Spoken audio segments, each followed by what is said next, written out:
बांग्लादेश में हाल हो रहा है तो ये तो गलत ही हो रहा है सर। नहीं, ये बांग्लादेश जैसा हाल आपका पहली बार हो रहा है क्या? 2029-30 में मापला का जो कांड हुआ था उसमें भी यही हुआ। हाँ सर। 46 में जो डायरेक्ट एक्शन डे हुआ था उसमें बांग्लादेश, पाकिस्तान और उसके आसपास सभी कुछ हुआ। फिर आपका 1991 में हुआ। तो जी सर। तो जूते लाते खाइए, जूते लाते खाइए और इंतजार करिए कि बांग्लादेश जैसे हाल आपको भारत में भी हो। और ये हमारे दुष्ट राजनेता, इनकी पुलिस और इनकी सेना अपने वोटों के चक्कर में आपकी रक्षा नहीं करेगी। तो आपको यही भारत मिलना है। इससे अच्छा भारत आप मिलने की आपको जो है ना कोई उम्मीद है और ना ही आप डिजर्व करते हैं। नहीं सर, भारत में नहीं होना चाहिए सर।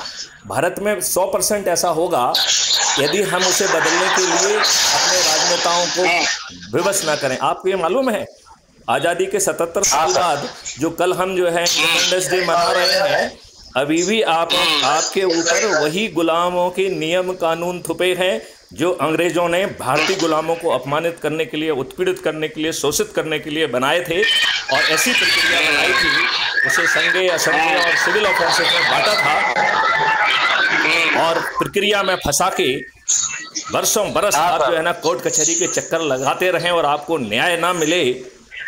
यही नियम कानून और यही व्यवस्था आज भी आप पर थुपी हुई है। आप किसी भ्रम में मत रहिए कि जो नए 3 कानून आए हैं उनमें कोई ज़्यादा फर्क है। उसमें केवल थोड़ा बहुत ही फर्क है माननीय महोदय।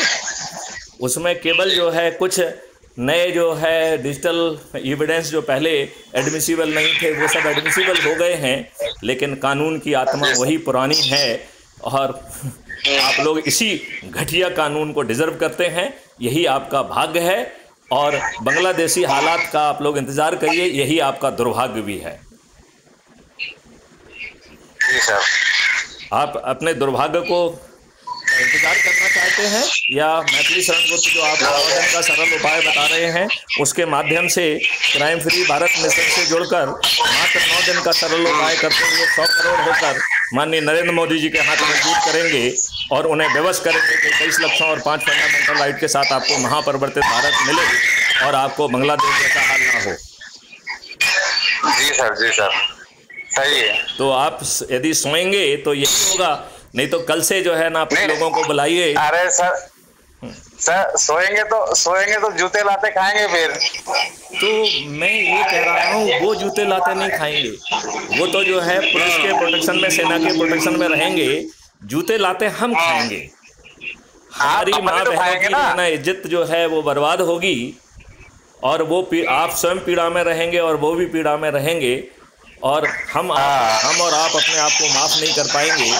यदि 9 दिन के सरल उपाय के तहत ये बदलाव संभव है तो जागिए और करिए।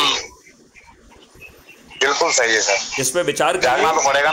इस पे विचार करिए और हम बाद में बात करेंगे। Okay sir.